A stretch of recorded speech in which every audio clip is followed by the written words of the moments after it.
Namo fundamental teacher Shakyamuni Buddha. Namo fundamental teacher Shakyamuni Buddha. Namo fundamental teacher Shakyamuni Buddha. My name is Tran, and today's story will be Dirty Bath Water, interpreted by Venerable Karunagoda Pietissa, stories told by Ta Anderson.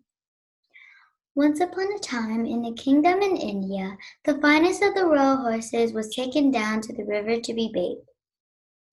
The grooms took him to the same shallow pool where they always washed him. However, just before they arrived, a filthy, dirty horse had been washed in the same spot. He had been caught in the countryside and had never had a good bath in all his life.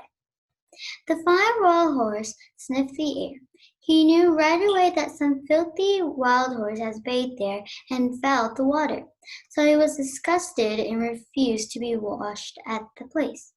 The grooms tried their best to get him into the water, but could do nothing with him. So they went to the kingdom and complained that the fine, well-trained royal stallion had suddenly become so stubborn and unmanageable. It just so happened that the king had an intelligent minister who was known for his understanding of animals. So he called for him and said, "Please go and see what has happened to my number one horse. Find out if he is sick or what is the reason he refuses to be bathed. Of all my horses, I thought this one was of such high quality that he would never let himself sink into dirtiness. There must be something wrong." The minister went down to the riverside bathing pool immediately. He found that the stately horse was not sick, but in perfect health. He noticed also that he was deliberately breathing as little as possible. So he sniffed the air and smelled a slight foul odor. Investigating further, he found that it came from the unclean water in the bathing pool.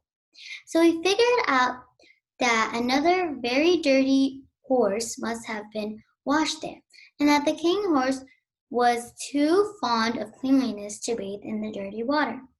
The minister asked the horse grooms, "Has any other horse been bathed at this spot today?" "Yes," they replied. "Before we arrived, a dirty wild horse was bathed here." The minister told them, "My dear grooms, this is a fine royal horse who loves cleanliness. He does not wish to bathe in dirty water. So the thing to do is to take him up the river where the water is fresh and clean, and wash him there." They followed his instructions, and the royal horse was pleased to bathe in the new place. The minister returned to the king and told what happened. Then he said, "You were correct, your majesty. This fine horse was indeed of such high quality that he would not let himself sink into dirtiness." The king was amazed that his ministers seemed to be able to read the mind of a horse. So he rewarded him appropriately. The moral is, even animals value cleanliness. The story has ended. Namo fundamental teacher Shakyamuni Buddha. Namo fundamental teacher Shakyamuni Buddha. Namo fundamental teacher Shakyamuni Buddha.